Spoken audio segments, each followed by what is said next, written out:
Bienvenue dans une vidéo make-up.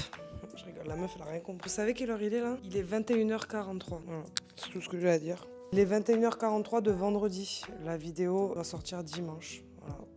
Une orga en béton. Bref, commencez cette vidéo quand même. Qu'est-ce qu'il y a, moustache? Hola, buenos días. Aujourd'hui, bienvenue dans l'épisode 3. Je vais vous raconter où j'en suis aujourd'hui. Place l'anxiété occupe dans ma vie, les rechutes que j'ai pu avoir, qu'est-ce que j'en ai tiré, qu'est-ce que ça m'a appris. Du coup, c'est parti! My money don't jiggle jiggle, it folds. I like to see you wiggle wiggle, for sure. Du coup, je veux juste vous dire un truc, c'est que voilà, ce troisième épisode, il est un peu plus dur que les autres pour moi. Pourquoi? Je ne sais pas vraiment. Est-ce que c'est le fait que ça signe un petit peu la fin de cette période de ma vie? Je sais pas, mais en tout cas, je suis toute pleine d'émotions, quoi. Quand j'ai écrit tous mes trucs et tout, j'ai chialé un peu. Donc voilà, si je chiale, c'est que je dois chialer. Donc ne me jugez pas. En fait, moi, ces épisodes-là que j'ai tournés, je les ai vraiment revécus aussi. Je me rends compte que je reviens de loin. Et du coup, j'ai envie de le dire aujourd'hui, je suis extrêmement fière de moi d'avoir réussi à sortir de là, de n'avoir rien lâché. C'est quelque chose que je n'aurais jamais dit avant. Donc là, c'est énorme que je le dise comme ça, face caméra, à vous. C'est incroyable. À tout moment, je chiale là, ça monte. C'est important que je le dise aussi parce que j'ai été très dure avec moi-même pendant toute cette période, pendant toute ma vie aussi. Voilà, le problème, c'est ça, de cet épisode, c'est que la larme facile, quoi. Là, ça monte, bref. Je voulais vous dire que je suis fière de vous, même si vous en avez pas conscience maintenant. Je sais ce que vous vivez, je sais que c'est une bataille avec soi-même, avec quelque chose qui est même pas palpable, avec des pensées, avec un corps qui est plus sous contrôle. Je sais ce que c'est. Vous pouvez être fiers d'être toujours debout, en fait, rien que ça. En fait, j'ai envie de vous dire bravo, même si je sais que vous n'allez pas pouvoir le capter parce que vous n'en avez pas conscience encore de toute cette force que vous avez, de toute cette résilience, de tout ce courage, en fait, d'affronter chaque jour quand on a de l'anxiété généralisée. C'est une lutte, voilà. C'est une lutte de fou. Voilà, mais là, le problème, le problème, c'est ça. Donc là, c'était un peu le truc, mais je voulais vous le dire, en fait. Je voulais vous le dire que j'étais fière de moi, mais que je suis aussi fière de vous. Parce que vous n'en avez pas conscience encore, mais vous êtes des putains de warriors. Vous êtes des putains de warriors et vous allez sortir. Putain, mais oh, c'est un truc de fou. et vous allez vous en sortir. Et ça va être incroyable. Et je vous promets que ça va être vraiment incroyable. Et donc là, on va passer à la vidéo. On va passer à la vidéo. Putain, quand je me suis mis sur Internet, je me suis dit, mais moi, jamais je pleurerai sur les réseaux. Ouais, voilà. Allez, hop. Un des trucs que j'ai dit que je ferais jamais et que j'ai fait. Parce que ça, je vais le laisser, en fait.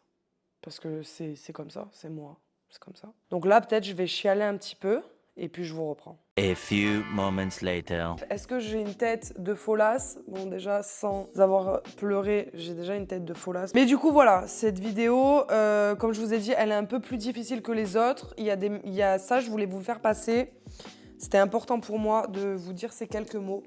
Mais voilà, je suis très sensible ce soir. Bref, le premier truc que je veux aborder dans cette vidéo, c'est bien sûr la rechute. Je l'ai déjà évoqué dans l'épisode 2, dans la fin de l'épisode 2, mais la rechute, voilà, ça fait partie du process. Bien sûr que moi, j'en ai eu et j'en ai pas eu qu'une. D'ailleurs, je vais pas vous les raconter parce que ça sert à rien, c'était toujours le même process. En fait, il y avait un phénomène, c'est que quand j'ai commencé un petit peu à sortir de mes symptômes, de faire des crises de panique tous les jours, etc. Du coup, il y avait des moments où je me sentais bien. Et ces moments où je me sentais bien, j'angoissais de me sentir bien. C'est une folie, ça. Vraiment, je me disais, mais je vais bien. Oh là là, mais c'est bizarre et tout, je vais bien. Mais ça va pas durer. Là, je sens que ça va revenir après, mais même plus fort. Vraiment un phénomène ultra bizarre. Et je me suis rendu compte, je suis pas du tout la seule, en fait, à avoir vécu ça. Vous êtes plein à m'envoyer des messages en me disant, est-ce que c'est normal que quand je suis bien, j'angoisse d'être bien? Mais oui, c'est normal. Il y a plusieurs raisons à ce ressenti que j'ai compris moi par la suite. La première chose, c'est que quand on a une anxiété généralisée, le cerveau, il est conditionné à tout scanner en permanence, que ce soit ton corps ou tes pensées, tu vois. Donc quand tu as une sensation de bien-être qui arrive comme ça, qui te prend, bah du coup,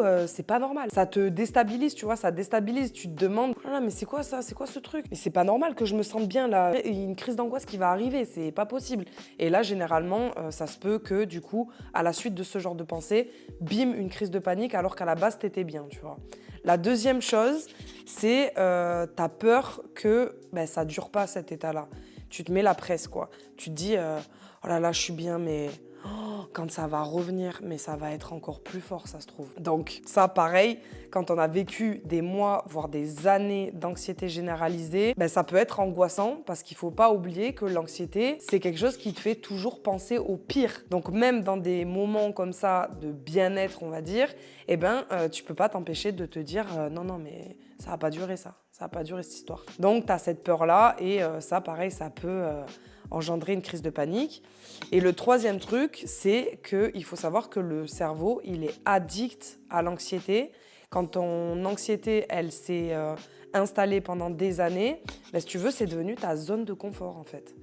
Et ce qui dit zone de confort dit que ben, le bien-être, c'est hors de ta zone de confort, tu vois. Et du coup, ben, quand tu vas avoir une sensation un peu d'apaisement, de bien-être, ben, ça va envoyer un signal comme quoi c'est inhabituel, comme quoi c'est pas normal tellement t'es dans la matrix du truc d'angoisse, de stress et tout, tu vois. Donc ça, c'est les 3 choses que j'ai compris après. Tout ça pour vous dire que ce phénomène, il est ultra courant. Quand t'arrives ce genre de phase, en fait, ça veut vraiment dire que t'as avancé.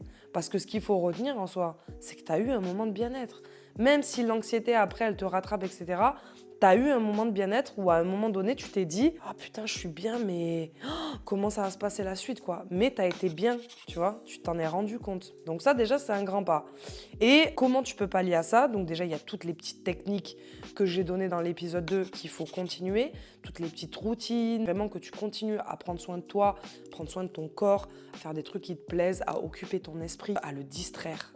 Ça, c'est vraiment, voilà, distraire tes pensées, c'est quelque chose qui fonctionne réellement. Et ce que tu dois retenir aussi, c'est qu'une rechute, ça je l'ai dit aussi dans l'épisode 2, mais je le redis, c'est pas un retour à zéro, pas du tout, vraiment loin de là. En fait, c'est une étape supplémentaire. Quand tu traverses une phase d'anxiété généralisée, on l'a vu, il y a plusieurs étapes. Au départ, quand ça t'arrive, t'es vraiment dans cette incompréhension, dans ce rejet, dans un peu ce déni. Et puis ensuite, voilà, t'apprends en fait finalement à l'adopter, t'apprends à mettre en place aussi certaines choses, donc c'est une autre étape. Enfin, là, pareil, la rechute, c'est vraiment une étape intégrante à la... J'aime pas trop dire le terme guérison, parce que ça peut porter à confusion, mais en gros, c'est une étape vers ta liberté. C'est vraiment comme ça qu'il faut que tu le vois, parce que généralement, quand tu as ces phases de rechute, ben, c'est que tu vas savoir comment réagir face à elles. Par exemple, quand tu as une rechute et que voilà, tu fais des crises d'angoisse, tu connais, tu sais ce que c'est. Donc maintenant, tu vas pouvoir mettre en place les outils que tu as eus pour pouvoir pallier à cette crise et pour pouvoir ben, justement ne pas partir en live comme ça aurait pu l'être il y a quelques années ou quelques mois. Donc du coup, voilà, tu es vraiment plus armé en fait pour affronter toujours ces petits trucs que l'anxiété vient titiller, quoi. Moi, je vais vous raconter une petite story time. C'était pas si loin que ça, c'était l'été dernier. Donc tout allait bien, j'étais avec mon chéri, on allait à la plage, il faisait beau, c'était sympa. Puis là, je reçois un coup de fil d'une amie d'enfance, de qui je suis marraine de ses enfants, une amie proche, qui m'annonce une mauvaise nouvelle liée à la santé. Elle me dit que voilà, son conjoint a fait des analyses et que les médecins soupçonnent un cancer. Voilà. Donc voilà, je vous fais pas de dessin, hein. Vous savez, vous imaginez qu'est-ce que j'ai pu ressentir. Petite parenthèse, il va très bien, il n'a pas de cancer, il n'a rien eu du tout. Rien de grave, tout va bien. Du coup, bref, je l'ai au téléphone, elle m'annonce ça, moi, mon corps, il parle. Oh non, les pubs. Ah, j'avais zappé ce truc. Toujours pas au point la meuf. C'est chaotique cette vidéo. Elle me fait le chial, il y a les pubs derrière, elle a oublié. Ah, j'ai pas mis le bon truc. Du coup, je suis au tel. Moi, au tel, je montre rien. Vraiment, je montre rien. Je suis là, je lui parle, je la rassure, etc. Alors que mon corps, il est comme ça. Je suis dans la voiture, je commence à trembler de tout mon corps. Je commence à me toucher les cheveux comme une folle, à me tirer le bec. Si vous avez vu l'épisode 2, vous savez, tirer le bec comme ça, en folie, quoi, en Transylvanie complet. Et je suis là, donc je lui dis voilà, ça va le faire et tout va bien aller. Mais moi, je suis en crise d'angoisse complète. Et je raccroche et là, je me mets tant bien que mal en boule sur mon chéri. Il était en train de conduire. Ferme les yeux. Direct, je me dis bien sûr, oh non, non, non, je rechute. Je rechute, là, je suis dans la merde. Ça y est, je replonge, je vais re-rentrer dans ce cercle vicieux de malade. Non, c'est pas possible et tout, j'en suis sortie, donc je me dis ça. Donc là, c'est pire, la crise, elle s'accentue. Et bon, je me dis non, mais faut que j'arrête avec ces pensées. Donc voilà, là, ça montre déjà que j'ai les clés. Je ferme les yeux, je me concentre sur ma respiration, je mets la clim à fond dans ma tête. Je suis là, je respire bien, je rentre chez moi. la crise, elle a duré 5 minutes. Tu vois, ça, c'est un truc de fou. La crise, elle a duré 5 minutes. C'est rien. C'est rien. Moi, je faisais des crises de 25 minutes, 1 heure, 1 heure et demie. J'étais en crise tout le temps. Elle a duré 5 minutes. Arrivé chez moi, je sais pas pourquoi j'avais la haine. J'avais la haine contre moi. Je me disais, ah là là, mais putain, tu peux pas te contrôler. Voilà, dès que t'as une petite émotion, ça y est, ton corps il est en transe. Enfin, vraiment, voilà, je me blâme. Je me blâme de ouf. Mais je me suis vite ravisée. Je me suis dit, attends. En fait, j'ai su prendre du recul sur la situation en très peu de temps. C'est ça qui est assez incroyable. C'est que je me suis dit, attends. Oh, t'es un humain. Ton amie d'enfance, elle t'appelle, elle t'annonce une mauvaise nouvelle. C'est normal que tu aies une émotion. C'est normal que ton corps, il parle. C'est normal que tu ressentes quelque chose. Et encore heureux que tu ressentes quelque chose. T'es pas une psychopathe. Les psychopathes qui ressentent rien. Ben voilà, toi, tu ressens, ça se ressent sur ton corps, ça a duré 5 minutes, ça n'a pas bouleversé ta vie. Donc voilà, en fait, je rationalise le truc. Je ne suis pas dans l'anticipation de qu'est-ce qui va se passer demain. Juste, je me dis, mais en fait, c'est une réaction normale. Il faut aussi que j'apprenne à ressentir mes émotions et à pouvoir les vivre. Parce que ça, on en parlera tout à l'heure, mais ça a été aussi un travail après, quand je suis sortie de cette période-là, c'était aussi réapprendre à ressentir la tristesse, ressentir la joie, ressentir aussi de l'angoisse par moments. Enfin, c'est vraiment, tu dois te réhabituer à tout ça. Bref. Donc du coup, j'avais peur de replonger, en fait, sauf que ça n'arrive pas, parce que l'anxiété, elle n'a plus de contrôle sur ma vie. Ça veut pas dire qu'elle n'est pas présente de temps en temps dans ma vie, ça veut dire juste qu'elle ne contrôle plus ma vie. Parce que ce que j'ai compris aussi, c'est que, petite parenthèse là, vous savez, je vois, voilà, vis une vie 100% sans anxiété, guéris ton anxiété, t'auras plus jamais d'anxiété de ta vie, nanani, nanana et tout. On diabolise vachement l'anxiété et la peur. Il faut savoir une chose, c'est que l'anxiété et la peur, c'est quand même la chose qui va te permettre de ne pas sauter d'une falaise, par exemple, tu vois. Qui va te permettre de ne pas foncer dans un mur en voiture, qui va te permettre de te garder en sécurité quand c'est bien équilibré. En fait, c'est ça. C'est que quand peur, les angoisses, elles ont un équilibre, c'est ok, tu vois. Quand tu es dans une anxiété généralisée, malheureusement, il n'y a plus cet équilibre-là. Et l'anxiété, elle contrôle vraiment ta vie et elle est vraiment omniprésente et elle t'enferme dans le truc et elle est plus là pour la bonne cause, en fait. Elle est plus là juste pour te protéger. Elle est là pour t'inventer des trucs, te surprotéger et être là, te bassiner avec des scénarios, avec des si, avec des mi. Elle nous saoule grave parce qu'elle n'est pas réglée, elle n'est pas équilibrée. Donc bref, ça c'était la petite parenthèse. J'appuie bien sur la rechute parce que j'ai reçu beaucoup de messages par rapport à ça. C'est quelque chose qui vous angoisse beaucoup, c'est quelque chose auquel vous faites face énormément et comme je le répète, hein, ça fait 20 000 fois que je le dis, mais je le redis, c'est une phase qui est indispensable. En fait, il faut vraiment le voir comme une étape. Quand il y a des rechutes un peu à répétition et que ça dure et que c'est douloureux et que c'est inconfortable, pour moi, c'est une phase de stabilisation. J'appelle ça une phase de stabilisation où en fait, c'est comme si, tu vois, l'anxiété, elle est là comme ça, tu vois, et elle est en train de partir, mais un peu comme un ex toxique, tu vois. Elle arrive comme ça, elle essaie de te prendre, tu vois. Ah, viens un peu avec moi, viens, tu vas voir comme on est bien ici. Tu vois, elle te fait des tests, elle te fait des petites feintes. Mais toi, t'es là, tu dois encore lutter. Tu vois, tu dois encore lutter, lui dire non, dégage de là, toi, je te veux plus. Moi, à la fin, vraiment, quand j'avais des petites pensées comme ça, je disais, mais pour qui tu me prends, en fait? Pourquoi je vais tomber dans ton piège? Là, ton scénario catastrophe, ouais, c'est le pire des trucs, mais il y a aussi le bon. Faut arrêter de voir toujours le pire. Bref. Donc, m'éparpille, comme d'hab. Juste, voilà, une phase de stabilisation. Donc, c'est en train de partir, t'es en train de te rééquilibrer. Mais voilà, tu vas avoir un petit peu de feinte. Ça va te feinter un peu. Tu vois, tu vas avoir des petits tests. Il faut que tu continues tout ce que tu as mis en place. Tu vois, il faut renforcer tout ça, il faut le stabiliser. Et après, hop, comme ça, tu es tranquille et ça va le faire et tu vas gérer et ce sera OK pour toi, ce sera nickel. Ensuite, comme je vous disais tout à l'heure, aujourd'hui, je peux dire que je sais de nouveau ressentir mes émotions pleinement. Même mieux qu'avant. Je m'autorise à ressentir mes émotions, toutes les émotions. Que ce soit de la tristesse, que ce soit de la colère, que ce soit de la joie, que ce soit de l'angoisse, que ce soit du stress, enfin tout. Vraiment, j'ai appris à ressentir mes émotions parce que quand j'étais encore dans cette spirale infernale aussi d'hypervigilance, d'alerte, etc., dès que je ressentais une émotion, qu'elle soit bonne ou mauvaise, je ne savais plus la gérer. J'interprétais tout mal en fait.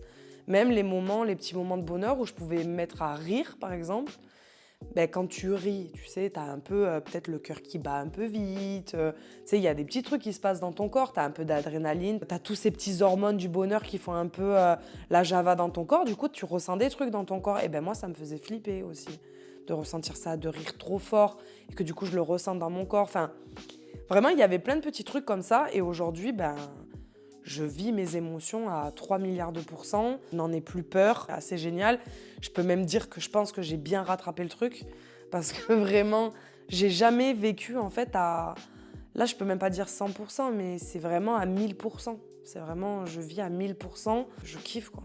Je kiffe ma vie. C'est incroyable. En fait, j'aime pouvoir ressentir toutes ces émotions. J'aime pouvoir ressentir même de la tristesse, etc.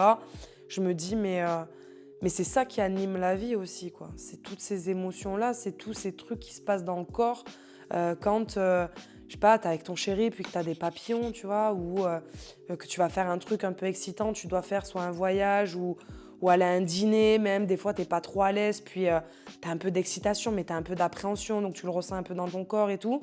Ben, toutes ces petites sensations, en fait c'est ça qui fait vibrer. Imagine, t'aurais pas ça, tu vois. Je me dis, imagine, t'aurais pas ça, ce serait fade, tu vois. Donc, vraiment, quand tu sors de là, c'est un rééquilibre de tout, j'ai l'impression. Moi, c'est comme ça que je l'ai vécu, en tout cas. C'est que voilà, tu as rééquilibré ton système nerveux, tu as fait descendre un peu cette anxiété qui était trop haute, qui contrôlait ta vie, mais il y a tes émotions aussi, il y a ton hypersensibilité, il y a plein de choses qui rentrent en compte. Donc voilà, donc c'est vraiment, t'apprends énormément tout ça, donc ça c'est génial. Après, qu'est-ce que j'ai fait après que je sois sortie de cet épisode vraiment? Bah, j'ai kiffé, hein. J'ai kiffé ma vie, je fais que de le dire, mais je le redis, le après il est incroyable. Pourquoi il est incroyable? Bah, parce que en fait, t'as l'impression que tu renais de tes cendres, quoi. Que tu reviens d'entre les morts. Genre, t'es là, t'as l'impression que c'est la première fois que tu vis vraiment, en fait. Tu te rends compte que même avant qu'il y ait cet épisode, il y avait des gros problèmes, quoi, avec toi-même. Et là, bah, tu t'es tellement découvert, tu te connais tellement qu'en fait, ça y est, c'est OK, tu vois, t'es OK, t'es aligné. Tu vires les trucs que t'as pas envie dans ta vie, tu dis oui aux trucs que t'as envie, tu testes des nouveaux trucs, tu kiffes. Tu te mets aussi dans l'inconfort. Moi, c'est un truc que j'ai beaucoup fait, c'est me mettre dans l'inconfort pour me tester. Quand je suis sortie de là, j'ai voulu faire des trucs que j'avais jamais fait. Par exemple, j'ai bossé chez un traiteur, j'ai bossé dans un bar aussi. J'avais jamais fait ça, moi. C'était un truc même avant ma période d'anxiété, qui me faisait un peu peur, le monde de la nuit, finir tard, etc. Enfin, j'avais une appréhension. Je suis allée dans des événements à plus de 10 000 personnes, en concert. Enfin, j'ai fait vraiment des trucs pour me tester, pour voir comment je réagissais face à ça. Ben, ça s'est super bien passé, quoi. Ça s'est super bien passé. C'était génial. J'ai envie de faire ça tous les jours. J'ai envie de kiffer ma vie de cette manière. J'ai envie d'avoir justement, comme je vous dis, à chaque événement, à chaque truc. Bien sûr que j'ai une petite angoisse. Bien sûr que j'ai de l'appréhension. Bien sûr que c'est là, ce truc, tu vois. Que même je peux avoir des pensées en me disant imagine il se passe ça, imagine là je meurs, imagine j'ai ces trucs-là. Mais en fait le truc c'est que ça a plus de poids. Ces pensées, je sais pas si un jour tu les enlèves vraiment, tu vois. Genre si elles viennent vraiment plus, je sais pas ça. Par contre ce que je sais, c'est qu'elles peuvent venir mais que t'es comme hermétique au truc. Tu les laisses te traverser. Voilà. Ah ouais ok. Tu vois, tu sais comme... si t'as un pote, là, il est là, il parle, t'en as rien à faire de ce qu'il te dit et tu dis « Ah ouais, ok. » Ça passe dans une oreille, ça ressort par l'autre. Ben vraiment, c'est exactement ça que je ressens. Désolée pour le pote. Le pauvre. C'est pas un pote, mais tu vois, t'as compris. Quelqu'un que tu rencontres comme ça, qui te saoule, c'est en soirée. Ouais, voilà, le lourd. Ah ouais, plutôt ça. Tu sais, c'est un peu l'anxiété, un peu comme le lourd de service. T'es dans un bar comme ça, t'es là, t'es avec ta pote, tranquille, et il y en a un, il te parle, tu comprends même pas ce qu'il te dit, et toi t'es là, ouais, ben voilà, ben l'anxiété c'est pareil. Les pensées que tu peux avoir comme ça, qui essayent de te détruire, entre guillemets, eh ben elles passent, en fait. Tu les laisses passer. Et en fait, de laisser passer ces trucs-là, ça t'empêche rien, du coup. Et ça enlève le poids qu'elle peut avoir sur toi. Donc bref, ça c'est assez incroyable. Après, le truc aussi, c'est que bien sûr que j'ai des trucs à régler et je pense qu'on en a tous. Moi, je suis sortie de cette période d'anxiété, mais il y a des choses en moi aussi, des traumas, des blessures qui sont là, qui ont aussi amené, qui ont expliqué, comme je vous ai dit, le fait que je sois arrivée aussi dans une période d'anxiété généralisée. Des trucs que j'ai pas encore réglés avec moi-même. C'est pour ça que si vous me suivez sur Instagram, vous avez vu mon dernier réel où justement j'ai entamé une psychanalyse. Pareil. Ça, c'est aussi pour me mettre dans l'inconfort. De toute façon, un travail de parole, que ce soit avec psychothérapeute ou un psychanalyste ou n'importe quoi, on va être quand même dans un certain inconfort. On va aller dénicher des trucs que tu n'as pas forcément envie. Tu remues un peu la merde, hein, qu'on se le dise. Mais aujourd'hui, je me sens prête de le faire parce que je suis plus dans cet état d'alerte, parce que j'ai besoin de régler des trucs qui sont beaucoup plus profonds que j'ai en moi et je me sens à même de les affronter aujourd'hui. Alors après, est-ce que je vais y arriver? Est-ce que je vais tenir? Est-ce que je vais pas tenir? Ce que je disais, j'en sais rien. Ça se trouve, je vais faire 4 séances et ça va me gonfler et je vais arrêter. Oh là là, ça s'est coupé, j'ai plus de place sur ma carte SD. J'ai que 10 minutes là. Donc bref, on va parler de ça parce que je reçois beaucoup de messages aussi par rapport à ça. Du coup, comment ça se passe après au niveau des pensées, au niveau des symptômes, au niveau de tout ça? Chacun est différent, chacun réagit d'une manière différente. Moi, je sais que des moments de bad, j'en ai. Hein. Des moments de bad, j'en ai, bien sûr. Des moments où je ressens que mon corps, il n'est pas au top, j'en ai aussi. Où je ressens des trucs dans mon corps que je sais que c'est une période qui est pas ouf, que je me sens plus fatiguée que d'habitude, que j'ai un peu plus de palpitations. Enfin, tous ces trucs, en fait, ça arrive, mais ça devient pas une montagne. Ça devient rien. C'est juste là pour te lancer une petite alerte en te disant « mais tranquille, hein, tranquille ». En te disant juste ouais, peut-être que là, je sais pas, tu bosses trop, tu vois. Ou ouais, peut-être que là, tu vois, ce que tu vis, ça te convient pas. Ou ouais, peut-être que là, en fait, c'est pas là que tu devrais te diriger, c'est pas ce qui te fait kiffer. Ça te demande un peu trop de ta personne. Ou, tu vois, c'est des trucs comme ça où en fait, après, t'as une réflexion et t'es honnête avec toi-même et tu te réalignes. Et du coup, ça dure pas, tu vois. C'est des trucs, ça dure pas. Et ça, je me dis, en fait, si j'avais pas eu cette période-là de ma vie, cette période d'anxiété, jamais j'aurais pu apprivoiser ces moments-là de doute, de mal-être, on va dire, un peu temporaire, tu vois. Si j'avais pas eu cette période, j'aurais fait comme je faisais tout le temps, en fait. C'est-à-dire que j'aurais enfoui, j'aurais rien dit, j'aurais rien changé à ce qui se passait dans ma vie. Voilà.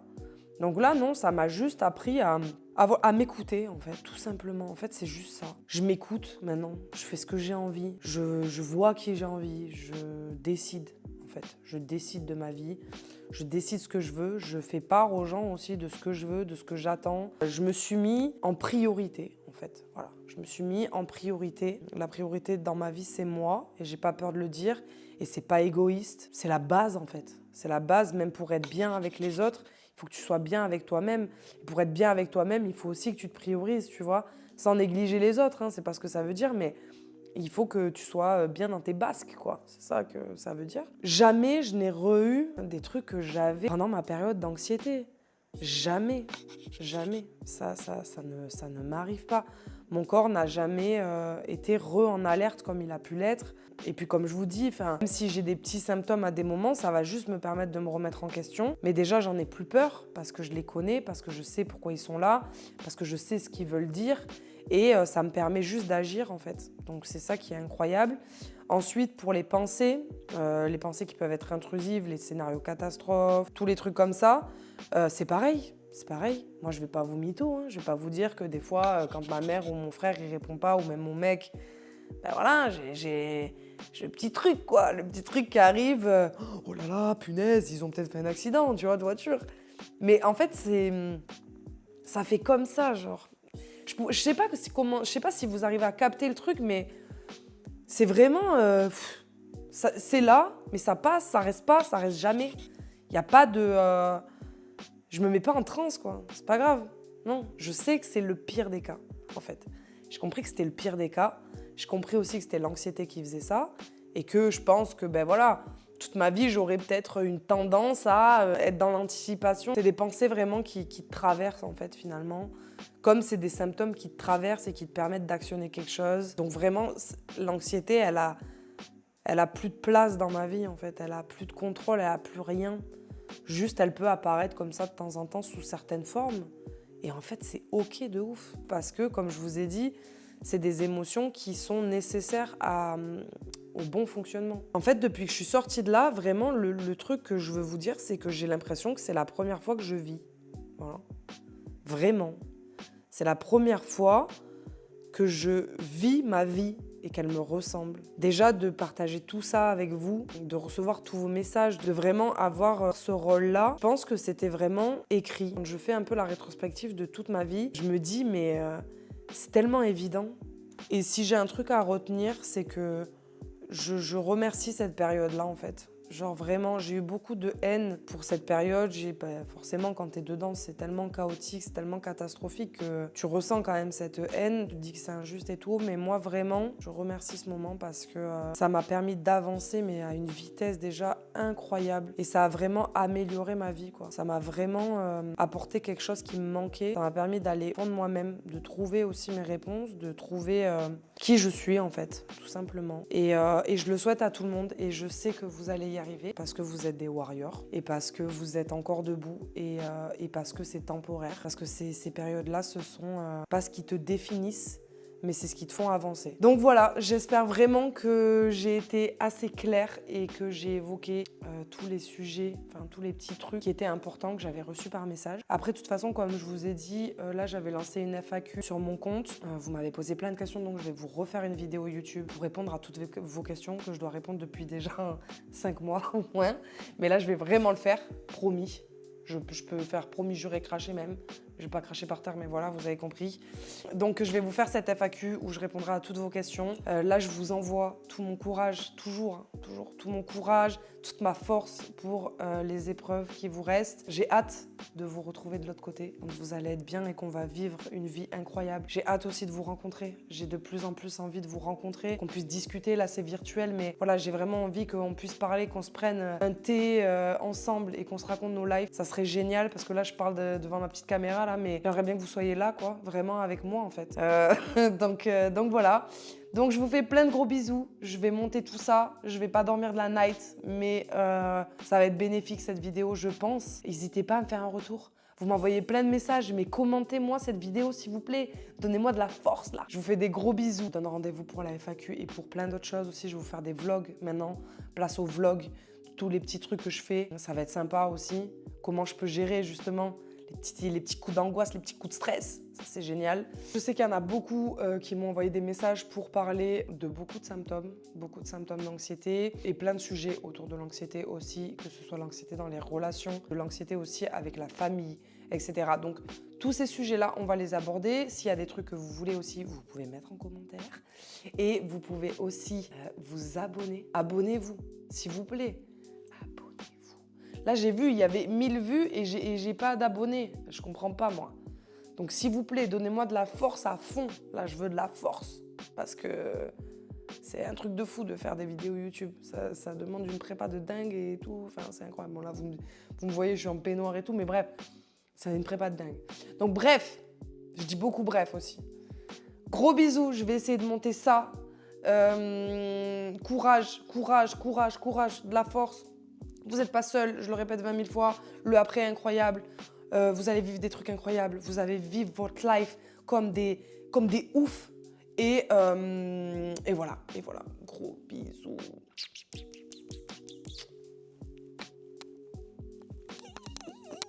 J'ai réussi à la faire cette vidéo, j'espère qu'elle va marcher là quand je vais la monter.